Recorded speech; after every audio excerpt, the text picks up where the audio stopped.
Karena memang karakter dan soft skill itu penting. Kayak prestasi itu bisa dikejar, tapi kalau soft skill itu harus ditanemin dari awal gitu, Pak. Itu ada korban bullying yang cerita dia sampai pindah sekolah berapa kali gitu, Pak. Dari SMP sama SMA tuh dia pindah-pindah aja terus.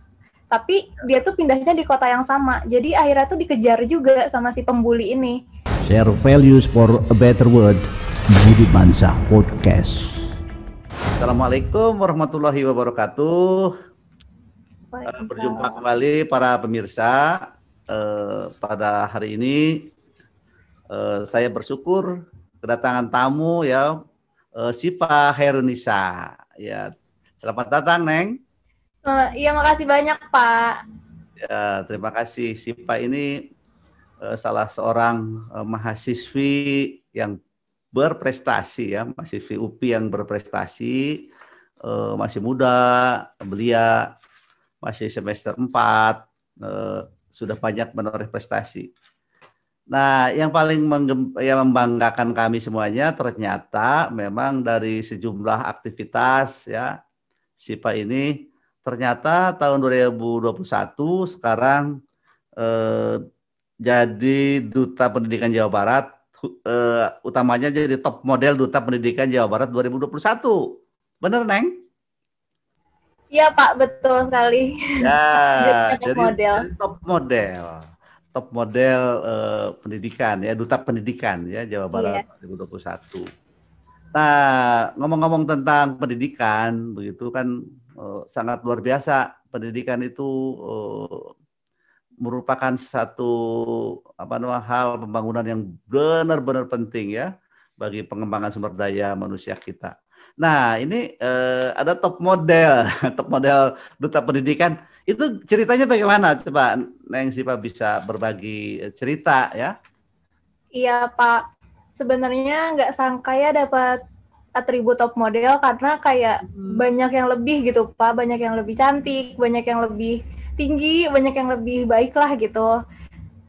Tapi ternyata waktu pengumuman nama Siva Charunisa yang dipanggil, Pak. Oh iya, oh begitu ya. Iya, jadi kaget banget. Persisnya kapan tuh, Neng Siva? Itu waktu Grand Final, Pak, tanggal 27 Maret 2021, hari Sabtu itu. Ya. Penyelenggaranya pemerintah daerah atau Pemda? Swasta, Pak. Oh, kota. Swasta provinsi. Oh, swasta provinsi. Iya. Swasta provinsi. Sebenarnya nasional, tapi Siva di provinsinya gitu, Pak, yang top model. Ya, top model. Itu seperti apa? Itu tugas atau peran nanti yang dimainkan top model Duta Pendidikan Jawa Barat itu bagaimana? Sebenarnya kalau untuk top modelnya sendiri itu lebih ke kayak brand ambasadornya gitu loh, Pak. Ya. Jadi kayak kalau ada ajang-ajang Duta Pendidikan tuh nanti brand ambasadornya Siva gitu, selaku top model kayak gitu. Iya, betul. Oh, brand ambasador. Iya, kayak gitu. Pendidikan, betul. Yo, itu ya memang peran top model itu luar biasa ya sekarang, utamanya di bidang kita nih, bidang pendidikan, sangat-sangat penting. Ya, menjadi semacam influencer juga ya. Iya, Pak, insya Allah, amin. Macam influencer ya, positif influencer ya untuk pendidikan, Duta Pendidikan. Nah, sebetulnya apa program terdekat ini, kiprah yang yang akan dilakukan atau diprogramkan top model Duta Pendidikan? Sebetulnya kalau untuk top model sendiri nggak ada tugas khusus gitu, Pak, tapi lebih ke dutanya gitu. Karena kalau top model tuh sekedar atribut aja. Jadi mungkin kegiatan itu melekat dengan event-event pendidikan gitu ya? Iya, betul. Kegiatan Duta Pendidikan itu. Iya, betul, Pak. Ya. Nah, kemarin kan Bapak sudah ngobrol-ngobrol dengan Teh Alma ya, juga Duta Pendidikan Jawa Barat yang kegiatannya itu banyak sekali ya, misalnya mengadvokasi tentang pentingnya pendidikan disabilitas gitu ya, terus macam-macam begitu. Nah sebetulnya kan top model sendiri dalam event-event seperti apa sebetulnya yang memang dicanangkan oleh panitia waktu itu? Waktu itu kenapa bisa jadi top model tuh karena ini sih Pak, karena yang pasti kayak fotogenik gitu. Terus punya apa ya namanya, punya ya dilihat dari fisik gitu Pak. Ya. Lebih ke fisik jadi menonjol gitu. Ya. Ya kan misalnya ada kampanye sekarang misalnya ini Neng Sipa ya.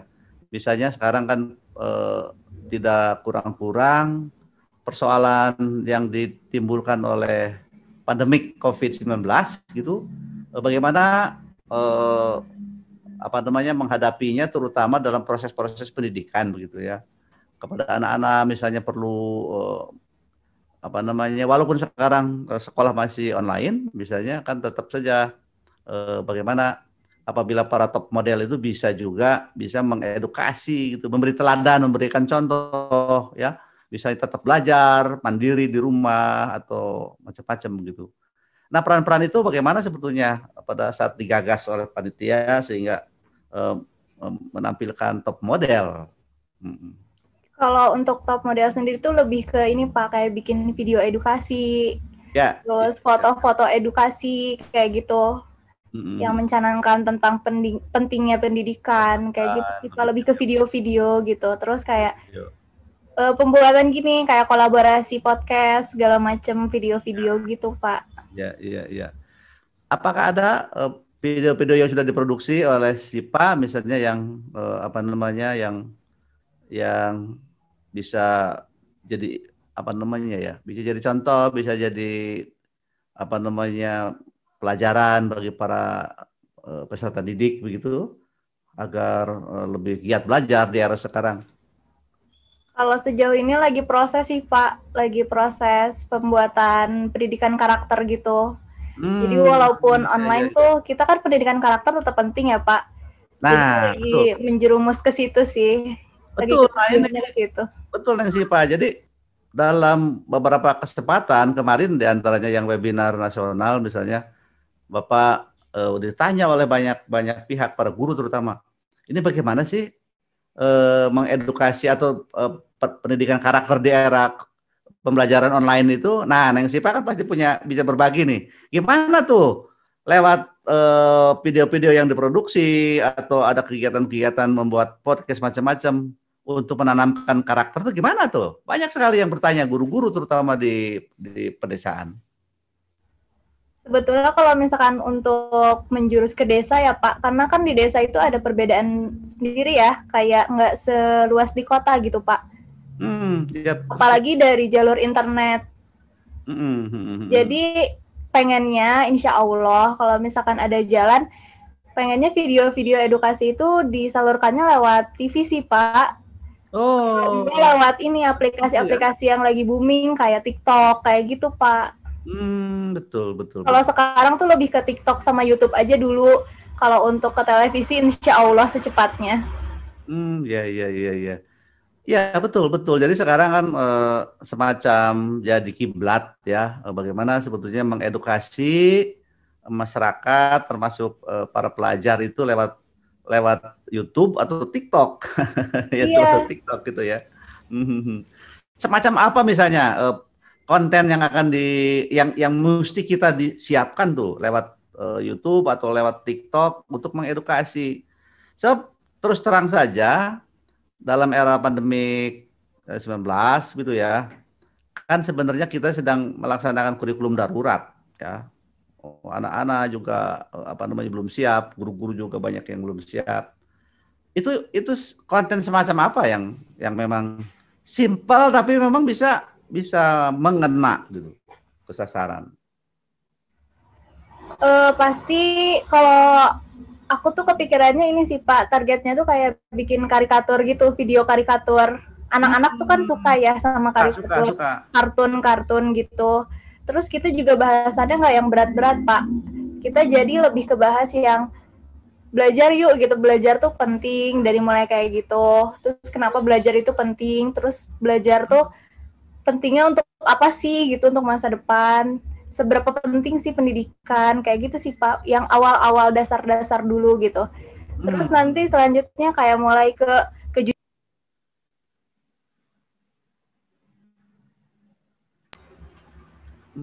Ya, ya, ya, ya.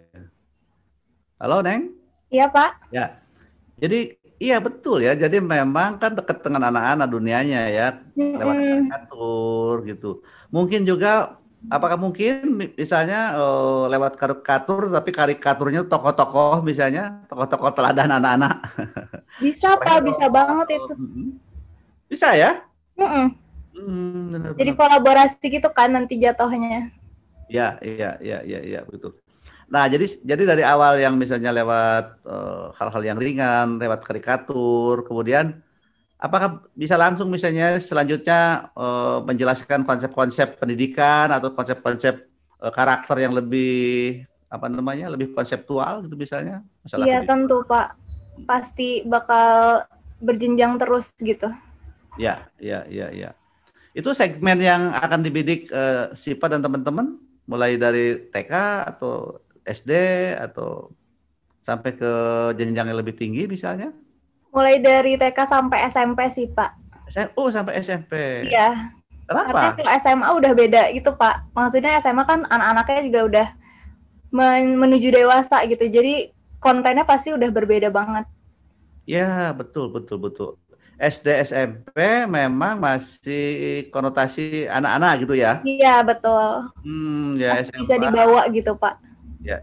Oh jadi awal-awal itu konten yang akan disiapkan itu mengedukasi para pelajar ya terutama dalam pendidikan karakter itu untuk SD SMP. Iya betul. SMP. Sedangkan SMA kan memang siswanya sudah remaja yang menuju ke dewasa begitu. Perlu konten lain ya, perlu. Iya. Karena kalau dikasih karikatur juga takutnya pada bosan juga gitu, Pak. Pada bosan juga. Barangkali sekarang juga ada satu hal yang penting misalnya juga edukasi itu lewat games gitu misalnya. Lewat games. Ya, banyak sekali para siswa mengatakan, ya tuh katanya Om lewat game tuh kita dilatih untuk memperkuat teamwork, katanya ketangkasan gitu macam-macam. Jadi menurut Neng Sipa apa sebetulnya untuk jenjang SMA itu kontennya itu semacam apa? Apakah bisa masuk awalnya lewat game, lama-lama lewat analisis yang lebih berat gitu misalnya atau apa?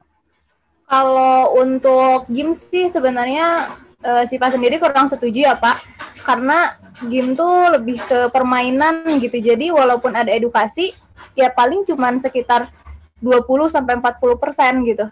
Dan sisanya permainan aja, asik-asikan aja gitu. Jadi pasti nggak akan melalui game sih Pak. Lewat video juga sama, tapi dengan konsep yang berbeda gitu. Konsep yang berbeda. Iya, kalau misalkan untuk jenjang SMA sendiri lebih enaknya ajak mereka langsung gitu Pak, untuk interaksi langsung gitu. Iya. Macam apa tuh? Macam reality atau apa ya? Misalnya kalau podcast pun ada podcast yang reality atau apa atau yang? Kalau untuk anak SMA sendiri tuh bisa dipakai ini Pak, untuk kayak ada webinar gitu. Jadi kan kalau webinar kayak gitu bisa interaksi langsung ya, kayak berdialog langsung gitu. Nggak yang nonton doang, kayak gitu sih Pak kalau untuk sasaran anak SMA kuliah gitu. Ya. Nah, kan menarik nih bincang-bincang dengan Sipa itu. Sebab begini, sebetulnya banyak bukti bahwa di dunia kerja nanti justru soft skill atau karakter katanya yang paling berpengaruh. Bisa ya. Kalau IPK misalnya prestasi akademik itu hanya cara masuknya saja gitu. Ke depan itu setelah orang-orang bekerja itu yang membedakan sukses tidaknya itu soft skill atau karakter gitu. Gimana, Neng Sipa setuju? Setuju. Iya, setuju banget karena memang karakter dan soft skill itu penting. Kayak prestasi itu bisa dikejar, tapi kalau soft skill itu harus ditanemin dari awal gitu, Pak. Oh iya. Karakter itu harus ditanam dari kecil. Begitu ya. Iya. Jadi memang memang karakter tuh nggak bisa didadak-dadak gitu sudah. Iya, betul. Ya. Apalagi kan di masa pandemi kayak gini, Pak, takutnya ada efek samping yang besar juga gitu, kayak amit-amit ya Pak, terjadi lost generation gitu kan, kita kehilangan generasi-generasi emas karena kurangnya pendidikan, apalagi pendidikan karakter yang sampai ke anak-anak gitu. Makanya ya dengan adanya duta pendidikan sendiri juga kan bisa bantu teman-teman semua gitu, baik itu dari gurunya maupun siswanya gitu, untuk nyampein hal-hal yang nggak disampaikan gitu, yang belum disampaikan kayak gitu Pak. Nah, itulah sebabnya ya bahwa di era pandemi ini kita mengkhawatirkan itu ya. Mengkhawatirkan misalnya akibat terbatasnya sarana prasarana pendidikan yang modern ya, misalnya pembelajaran jadi kendor. Tetapi yang paling merisaukan tuh ini Neng Sipa. Jadi apa namanya, kita itu memandang ya, yang namanya belajar itu harus benar-benar mendengarkan ceramah guru gitu. Anak-anak ada di depan guru, kemudian anak-anak mencatat, anak-anak menjawab pertanyaan guru, macam-macam seperti itu. Padahal kan sebetulnya esensi dari pendidikan itu harus bisa ibaratnya begini, dalam istilah yang sederhana, katanya lebih baik mengajarin cara memancing ikan daripada cara memakan ikan gitu. Nah sekarang itu kan begitu, jadi banyak laporan misalnya di sekolah ini nggak terjadi pembelajaran. Emang kenapa? Ya ini kan kita hanya bisa lewat daring saja, nggak tetap mukanya. Itu jadi seolah-olah pendidikan atau belajar itu kalau ada itu, ya mencatat apa yang dijelaskan oleh guru. Padahal justru kan kemampuan belajar sepanjang hayat kan yang bisa menyelamatkan atau yang bisa meningkatkan SDM kita. Bagaimana situasi itu sebetulnya dipikirkan oleh kita semuanya, terutama oleh Neng Sipa di teman-teman di sana di Duta Pendidikan Jawa Barat, terutama. Kalau dari Sipa sendiri ya Pak, sebenarnya tuh sistem pendidikan itu kan berubah dari tahun ke tahun, tuh selalu ada perubahan ya Pak. Setiap ganti menteri pasti ada ganti sistem pendidikan. Tapi ternyata sistem pendidikan itu nggak ada yang menusuk langsung ke arahnya gitu. Oh, oke. Gimana? Jadi kayak kurikulum 2013 katanya siswa yang aktif, tapi kenyataannya tuh masih ada aja yang siswa tuh malah jadi makin malas gitu, lebih nggak dapat materinya, bingung cari materi di mana karena guru juga nggak mau fasilitasi gitu. Emang sebetulnya tuh yang harus diperbaiki ya langsung dari atasnya gitu Pak. Maksudnya gimana? Dari atas itu, dari kurikulumnya? Dari pemerintahnya. Contoh, oh gitu ya? Karena kalau dari pemerintahnya udah bener, maksudnya dari pemerintahnya udah sesuai arahannya, udah sesuai tujuannya, pasti ke bawahnya juga ngikutinnya sesuai gitu Pak. Ya, memang banyak ini para ahli ya, para peneliti di bidang pendidikan, terutama di bidang pembelajaran, banyak menyimpulkan gini Neng Sipa nih. Jadi katanya kurikulum bisa berganti, kebijakan bisa berganti begitu di pusat nih. Tetapi kalau di kelas tetap saja gitu. Di kelas kok tetap saja bahwa misalnya kurikulum 2013 itu kan menjawab kurikulum KTSP yang lama. Nah, gitu. Jadi kurikulum 2013 itu katanya lebih bagaimana apa namanya, pembelajaran lebih berpusat kepada anak-anak, ya, kemudian pembelajaran diolah dengan apa namanya, dengan saintifik misalnya. Tetapi kan sebenarnya udah jelas sebetulnya, tetapi kok misalnya kenapa di kelas tetap saja bahwa heavy-nya itu atau titik beratnya itu kepada menghafal konsep-konsep. Di mana kalau demikian coba persoalannya itu? Kalau kayak gitu berarti itu kayaknya kurang pengarahan ke tenaga pendidiknya nggak sih Pak? Jadi dari pemerintah kurang ngasih arahan yang jelas gitu untuk tenaga pendidik. Jadi tenaga pendidiknya juga masih bingung harus ngapain nih ya. Ditambah lagi tenaga pendidik itu terbiasa sama kurikulum yang lama. Jadi perlu waktu untuk adaptasi ke kurikulum baru gitu Pak. Ya, itu kayaknya ya. Jadi memang adaptasi kepada perubahan yang penting ternyata ya. Iya. Nah, betul. Nah, ini kan di era pandemik ini sebetulnya dalam tanda petik kita melaksanakan kurikulum darurat gitu misalnya ya, itu kan artinya harus adaptasi ya. Biasanya bagaimana sekarang yang pembelajarannya asalnya tatap muka menjadi di online ya. Di online itu sekali-kali juga bisa pakai Google Meet atau bisa dengan Zoom gitu. Tetapi di lain itu kan itu sekolah pun sudah punya LMS sekarang ya, punya Learning Management System yang dikembangkan misalnya bagaimana di LMS-nya itu dipasang bahan-bahan belajar gitu. Terus ada tugas-tugas yang harus dikerjakan macam-macam gitu. Jadi betul ya, jadi adaptasi terhadap kebijakan baru ya, terhadap kebiasaan baru penting.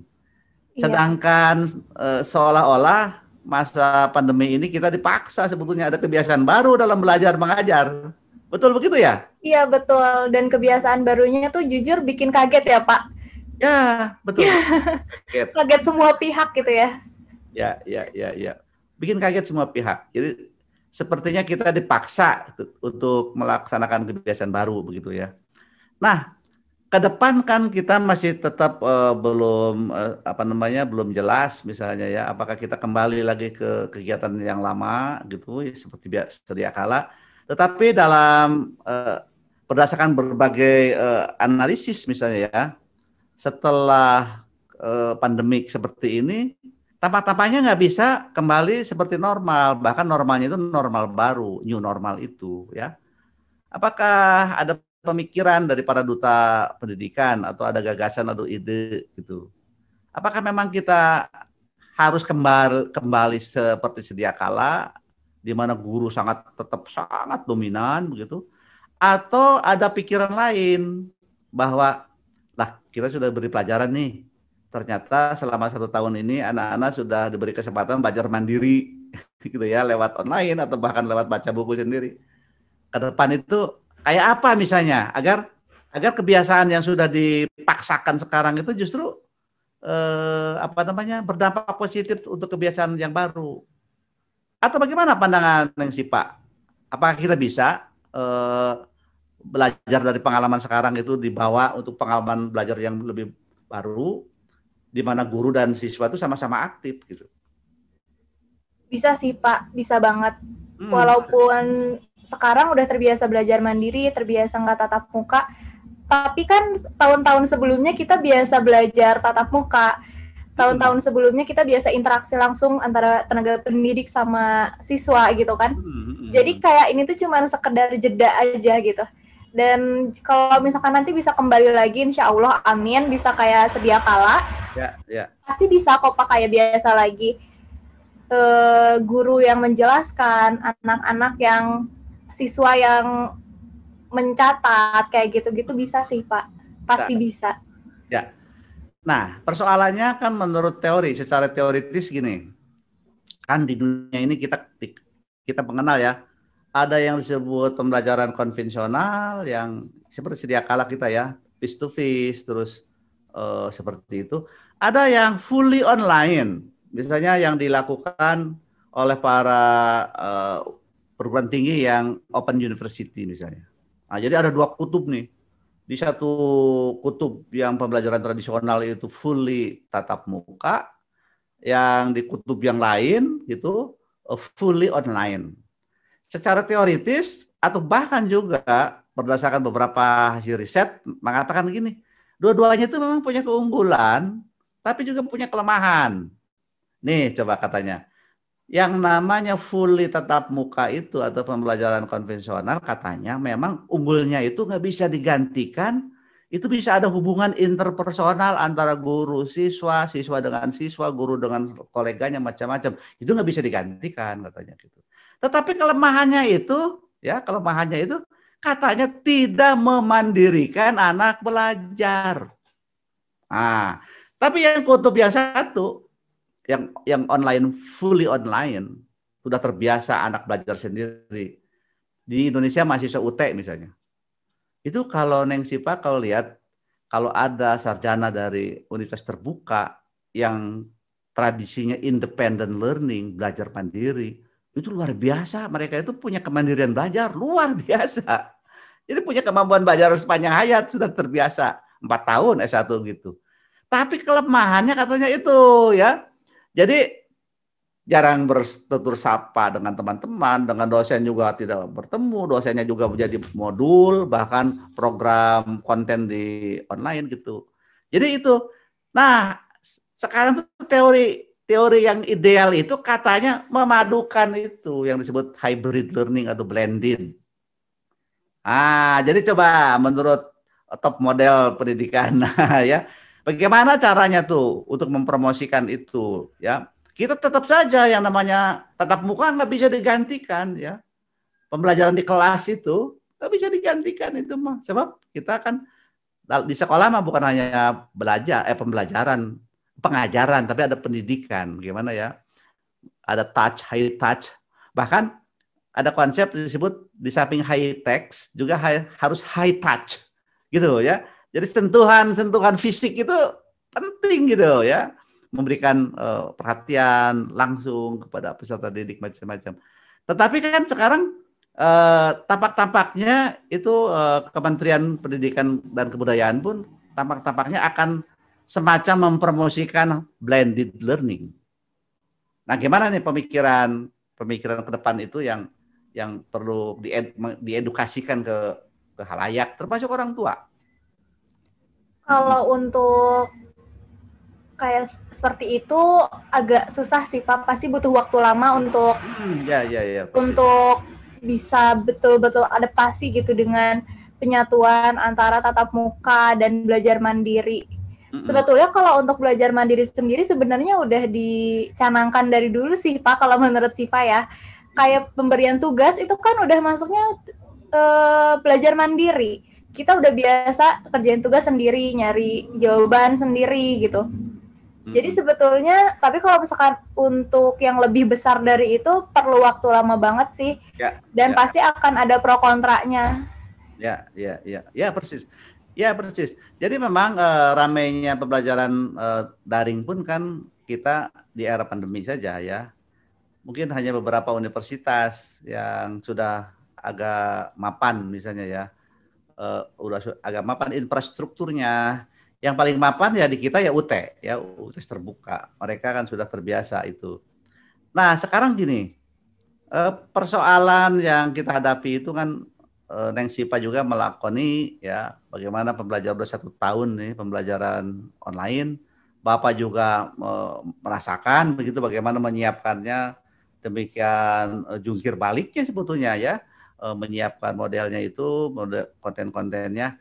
Nah, menurut pengalaman Neng Sipa sendiri di Universitas Pendidikan Indonesia selama 1 tahun terakhir, apa sih sebetulnya benefit ataupun kekurangannya yang dirasakan?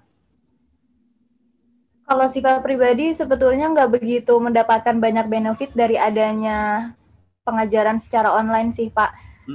Malah lebih banyak mudorotnya gitu, kayak lebih banyak kurangnya gitu Pak. Karena dengan kuliah online itu jujur ya Pak, kayak kurang masuk gitu. Ilmunya tuh nggak ada gitu, kayak yang kalau misalkan dari 100% tuh kadang ilmu yang bisa kita tangkap cuman 50%-nya gitu. Itu karena kurang juga interaksi sama dosennya kan.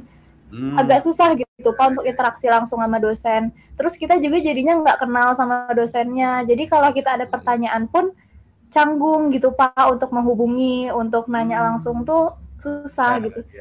Tapi kalau manfaatnya itu paling manfaatnya dari segi finansial kali ya Pak, nggak boros ongkos gitu.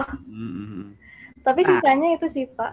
Nah itulah yang betul disampaikan Neng Sipa tadi, bahwa untuk kebiasaan yang baru itu perlu adaptasi, betul-betul ya, baik dari Pak mahasiswanya sendiri, baik dari dosennya. Jadi memang culture-nya belum terbentuk gitu ya, belum terbentuk culture-nya. Beda dengan misalnya di negara-negara yang sudah terbiasa gitu, misalnya ya, yang sudah terbiasa. Bahkan kalau di negara-negara maju kan S3 pun sudah sampai program doktor itu sudah ada program yang fully online. Tetapi kan persoalannya itu memang tadi disampaikan oleh si Pak ya, bahwa semakin rendah jenjang pendidikan memang sentuhan high high touch itu penting. Ya.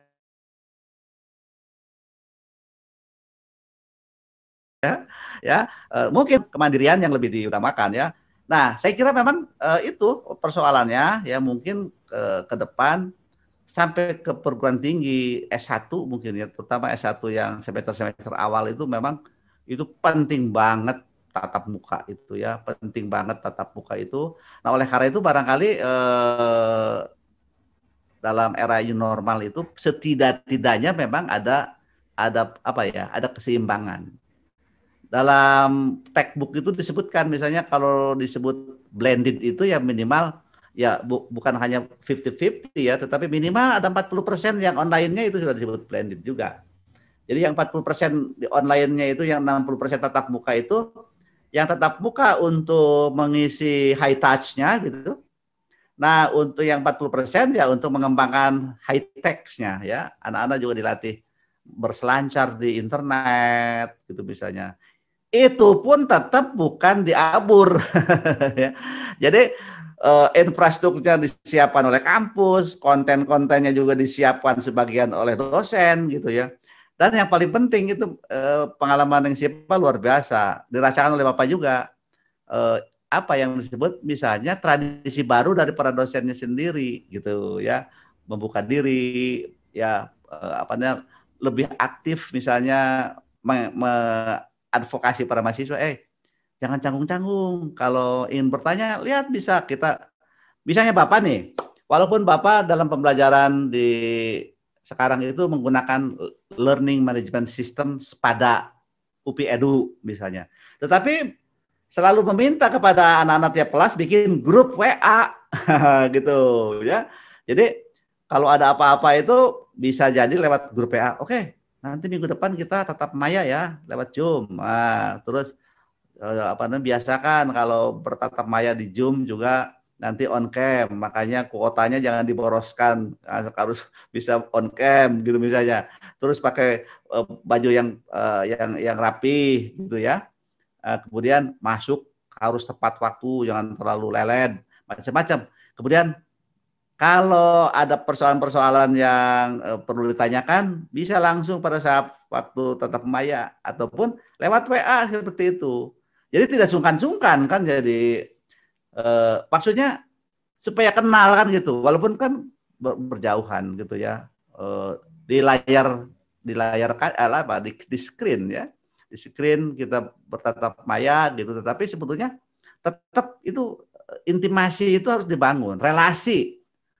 Jangan sampai seperti tadi, aduh ini nggak ngerti sih, tapi kan canggung nih mau nanya ke dosen itu, kita kan belum kenal.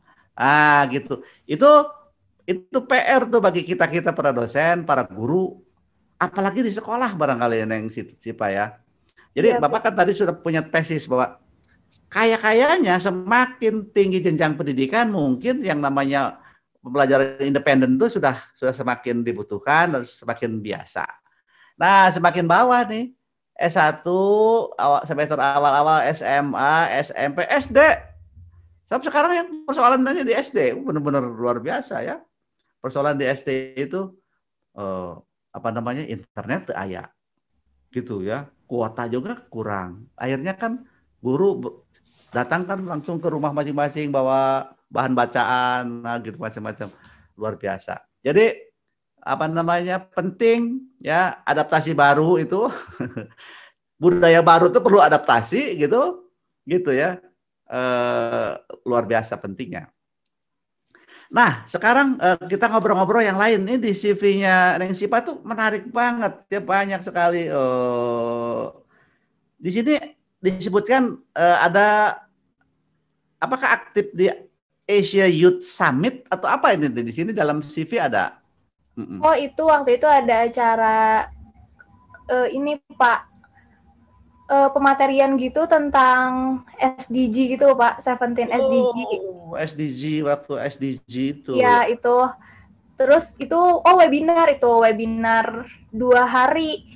Hari pertama itu ada pematerian dari orang-orang Indonesia ada, dari waktu itu dari US juga ada. Jadi se-Asia gitu lah Pak. Cuman ada juga dari negara-negara tetangga gitu. pokoknya yang memang berdampak di SDG ini. Ya. Terus hari keduanya tuh ada diskusi antar anggota. Jadi jadi anggota ini tuh dikelompokin. Nah, itu sih Pak. Ya, itu dari Asia banget. Itu kan sangat menarik ya, sangat membekas tuh pengalaman itu. Jadi itu pada saat Siva itu di grup itu ya, di tip model top model pendidikan atau di kegiatan kemahasiswaan itu ikut. Itu kegiatan lain Pak sebelum ikut duta pendidikan. Oke. Oh, jadi atau itu awal pandemi itu. Awal-awal pandemi ya. Jadi Asia Youth Summit itu membahas SDG ya. Iya betul. Membahas SDG. Ya. Tentu saja pastikan pada saat pematerian ada materi-materi yang sangat menarik. Pada saat diskusi mungkin juga bisa dialog-dialog dengan teman-teman dari Asia yang lain ya. Nah itu yang perlu dicatat, yang penting dalam pematerian yang di hari pertama tentang SDGs itu apa sebetulnya yang menjadi concern terutama untuk kita, untuk para pemuda-pemudi. Waktu itu yang menarik perhatian Siva sendiri itu ini Pak, tentang kayak public relation gitu, kayak hubungan internasional gitu di era kerja kayak gitu Pak.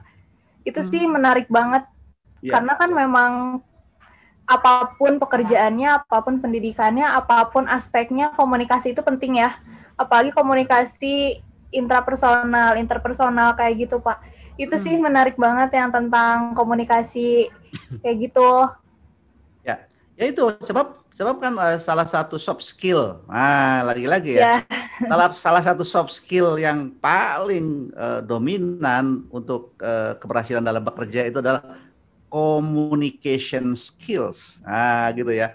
Ternyata kata Neng Siva tadi bukan hanya kemampuan berbahasa, tetapi ada interpersonal relation-nya, ada dengan mimik, pantomimik, macam-macam begitu.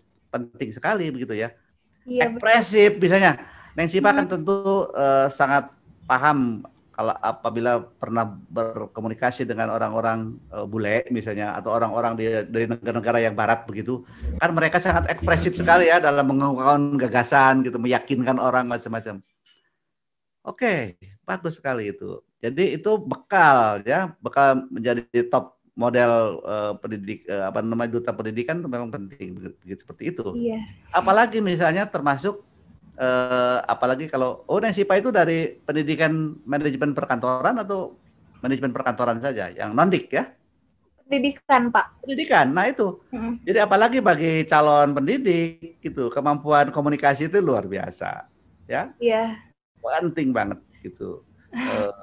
Bahkan nih Neng Siva di sejumlah negara ya, yang Bapak tahu misalnya di Australia, itu para mahasiswa School of Education yang calon guru itu selalu mengambil mata-mata kuliah di bidang yang lain ya, sebagai mata kuliah keahlian tambahannya. Itu hampir semuanya anak-anak School of Education itu ngambil mata kuliah Visual and Performing Arts. Nah, gitu. Jadi ngambil mata kuliah bagaimana caranya menggambar dan performing. Jadi performing art itu seni peran kan gitu. Seni drama peran gitu. Makanya jangan heran para guru di negara-negara maju kan sangat itu ya, perform gitu dalam mengajar itu, sebab mereka umumnya memang ngambil itu. Nah, di kita sekarang ada peluang dengan kurikulum Merdeka Belajar. Nah, Neng Siva itu mungkin kalau nanti dalam kurikulum Merdeka Belajar kan tiga semester disiapkan untuk setiap mahasiswa. 1 semester di kampus sendiri, tapi bidangnya berbeda. Yang 2 semester bahkan bisa di luar sambil magang macam-macam gitu. Saya kira ini bagus sekali pengalaman di Asia Youth Summit ya. Itu awal-awal pandemi 2020 ya acaranya. Iya Pak, itu bulan April apa Mei gitu Pak. Ya awal banget. Awal pandemi banget. Iya banget ya. Kemudian di hari kedua kan ada semacam punya pengalaman, misalnya berkorespondensi dengan kawan-kawan dari negara mana tuh, punya kawan. waktu itu dari mana ya Pak, lupa. Tapi sempat followan Instagram gitu. Ya. Itu seru sih karena betul-betul ngobrol banyak sama orang luar. Bahkan kita belajar budaya orang sana gitu. Kayak ada yang di sana tuh udah malam gitu, di kita masih sore gitu. Oh, kalau begitu memang dari timur pasti ya, mungkin ya dari Australia, dari China atau dari Korea gitu ya, yang lebih dulu malam daripada kita. Oke, nah itu penting sekali dalam konsep hubungan internasional, Neng Sipa ya. Ternyata international relation itu bisa jadi harus diawali oleh hubungan internasional individu-individu.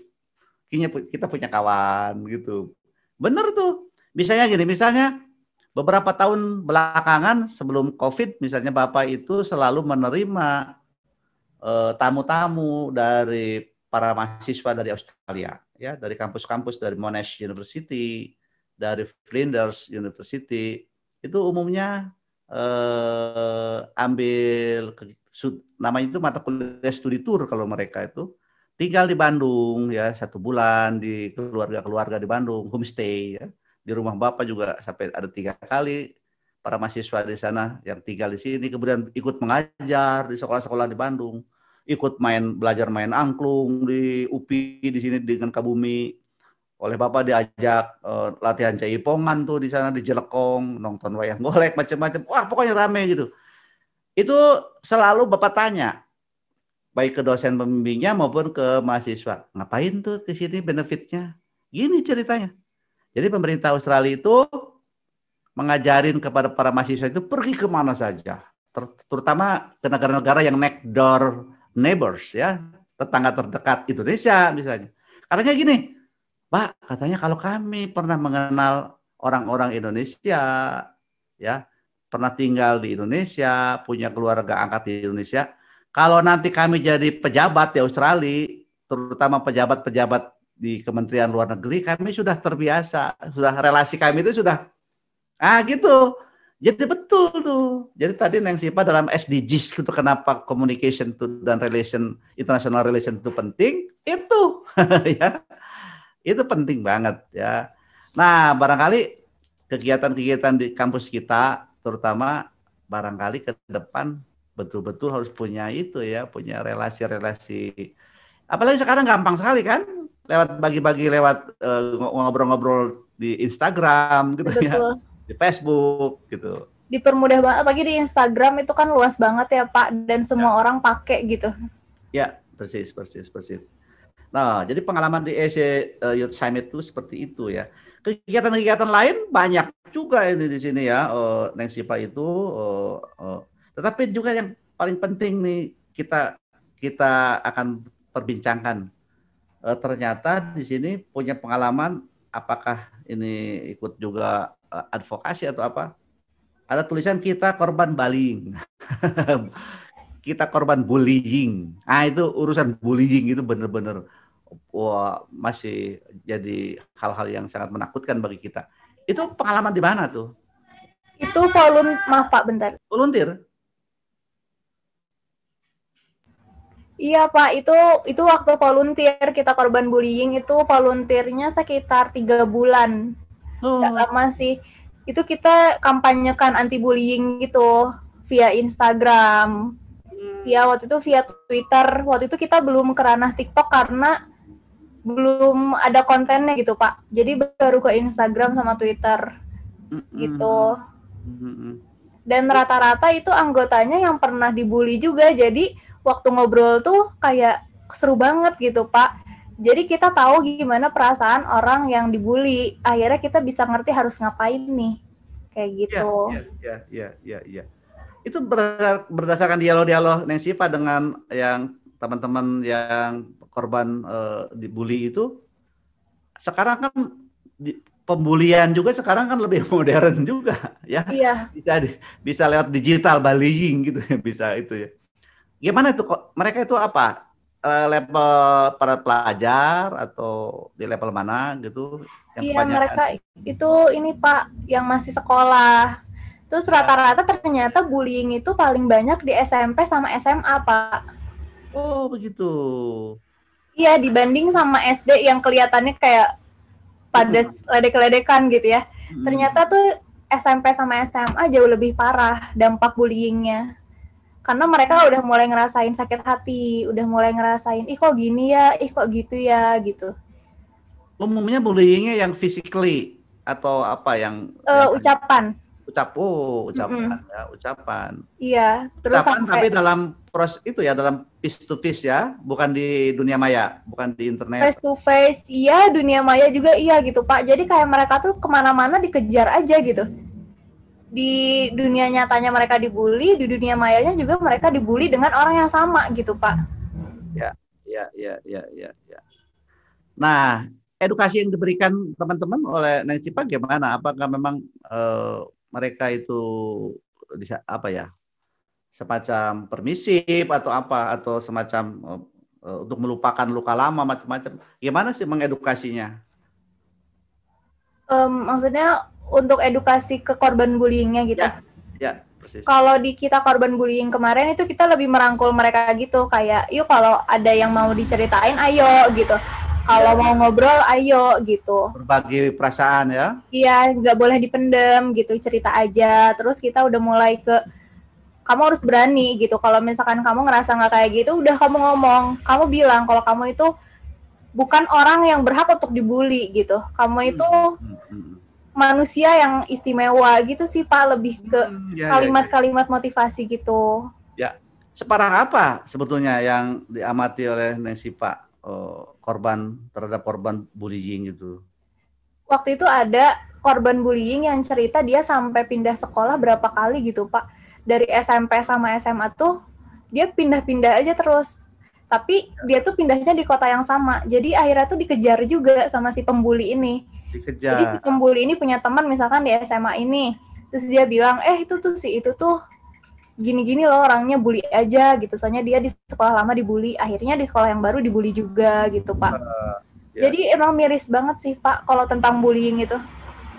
Itu sebetulnya akar persoalannya apa? Apakah pribadi atau jealous atau apa sih motifnya?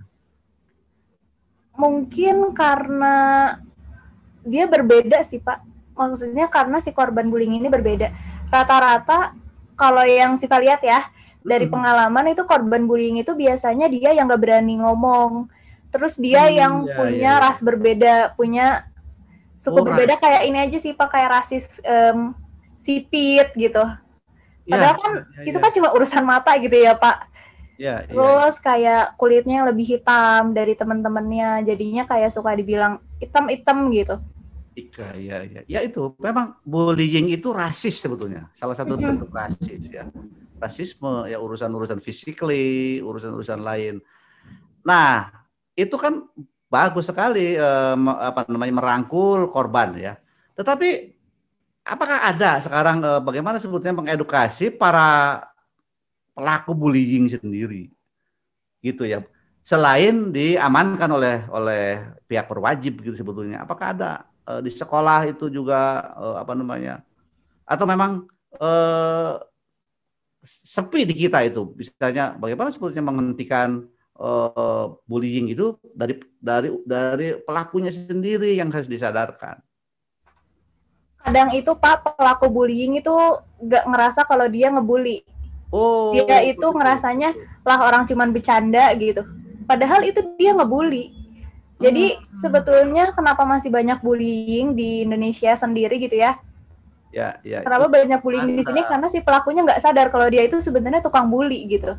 Benar-benar. Nah, inilah yang sebabnya barangkali ya para netizen kita kemarin dalam survei terakhir itu di media sosial juga termasuk para netizen yang kurang bagus gitu ya, kurang sopan.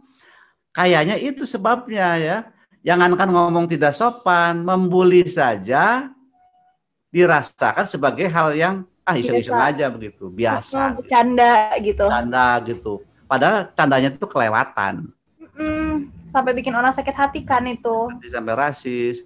Bahkan tadi ada yang pindah sekolah sampai 4 kali. Kan luar biasa itu. Nah, bagaimana sebetulnya kita nih perlu di dunia pendidikan gitu, apa namanya, stop deh misalnya bullying gitu, dan ada program yang sistematis di tadi di apa ya, di SMA, SMP SMA ternyata ya, yang sangat sangat populasinya sangat banyak gitu. Kira-kira apa sebetulnya yang harus dilakukan oleh sekolah? Kalau orang tua juga sudah tidak mampu kan gitu, misalnya sekolah itu gimana tuh? Saya biasanya anak-anak kepada guru itu kan lebih segan, lebih nurut gitu. Apakah ada pandangan nih dari Neng Sipa yang pernah menjadi relawan ya untuk merangkul korban-korban bullying? Itu lebih ke pendekatan sih Pak, pendekatan antara guru sama siswanya. Ya, Jadi betul, betul. kalau misalkan kita dekat gitu ya sama guru, seenggaknya kita punya tempat berlindung. Jadi suatu Betul, waktu betul, kita betul. dibully, kita bisa bilang ke guru dan nanti gurunya langsung kan yang ngomong ke tersangkanya Pelaku. gitu, ke pelaku bullyingnya kayak gitu. Karena bullying itu kayak hal yang bakal susah banget untuk dihilangkan Pak, apalagi di era bebas kayak sekarang gitu. Nah, Bullying itu bisa terjadi di mana-mana. ya, ya, ya, ya. Nah, jadi betul begitu ya. Jadi memang tampaknya di era bebas sekarang itu akan tetap hidup subur apabila tidak ditangani dengan serius ya. Nah, jadi tadi gagasan bahwa bagaimana para guru harus lebih peka ya, lebih lebih tanggap terhadap kasus-kasus seperti itu. Ya komunikasi itu, bisa komunikasi dengan guru sekolah lain, anak-anak pun mungkin ada ini, tapi masih belum belum ini belum penting ya, ada semacam lembaga lembaga di sekolah yang khusus. Ada sebetulnya kan BP itu ya, sebetulnya itu ya diantaranya ya harus mengantisipasi itu, menyelesaikan persoalan-persoalan bullying macam-macam. Iya, tapi belum maksimal gitu ya, Belum Pak. maksimal, Belum efektif. belum Itu efektif. karena kurang pendekatan sih. Jadi, guru Ya. juga kan nggak tahu apa yang terjadi sama siswanya di dalam kelas gitu. Nah, itulah apa namanya yang paling penting ya, bagaimana pendekatan dilakukan, eh, guru laksana harus menjadi pengganti orang tua di sekolah ya. Jangan sampai, tetapi kan keterbukaan juga ya. Mudah-mudahan teman-teman yang dibully itu jangan malu-malu ya untuk menyampaikan ke guru ya, di sekolah. Bahkan ke orang tua sendiri, kalau tertutup itu kan bisa bahaya ya, bisa bahaya, bisa dipendam sendiri. Untung misalnya ada relawan seperti kelompok yang sifat tadi, dan juga orang-orang lain yang peduli. Saya kira cukup ya Neng ya, hampir 1 jam kita ngobrol-ngobrol, tidak terasa. Iya, nggak kerasa ya, Pak. Tidak terasa nih, Bapak sangat senang ini Neng Sipa masih semester 4, sudah banyak sekali aktivitasnya. Itulah sebetulnya calon pendidik ya, ataupun siapa saja, sangat penting sekali mencoba menapaki berbagai pengalaman berharga ya, bukan hanya untuk mengisi portfolio, tetapi justru untuk mengasah soft skill itu, untuk mengasah soft skill, sebab masa depan dunia kehidupan kita semakin sulit, ya kompetisi semakin ketat, sehingga apabila dirintis dengan pengalaman-pengalaman yang baik gitu ya, untuk mengasah kemampuan kita. Saya kira nanti pun kalau Neng Sipa jadi sarjana manajemen pendidikan, manajemen perkantoran, pasti deh akan menjadi sarjana yang paripurna ya. Banyak pengalaman yang berharga dan kemudian akan lebih gampang meniti karir selanjutnya.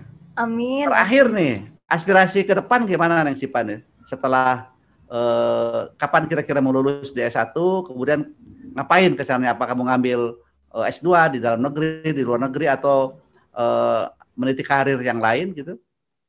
Sebagai penutup silakan. Insya Allah pengen cepat lulus S1 secepatnya ya Pak, nggak mau molor-molor gitu, amin. Terus setelah itu mau cari beasiswa untuk S2 sih. Ya, bagus. Mau cari beasiswa untuk S2. Terus karena sekarang kan banyak teman-teman dari S2 juga ya, kayak ada kenalan-kenalan gitu, jadi bisa ngobrol-ngobrol lebih banyak gimana bisa ke S2, terus kira-kira jurusan apa nih. Kemungkinan sih pengen ngambil manajemen sih Pak, nanti S2, amin. Ya, amin, amin, amin. Iya, terus nanti insya Allah S2 pengen double degree. Mantap, gitu. siap, bagus, bagus. Nah, jadi sekarang terbuka sekali ya bagi yang punya talenta baik, bahasa Inggrisnya kuat, kemudian kemampuan yang lainnya juga mumpuni, itu penyandang beasiswa tuh banyak sekali. Misalnya bisa lewat LPDP, ya bisa di dalam di luar negeri kuliahnya. Dan paling penting tadi yang double degree luar biasa.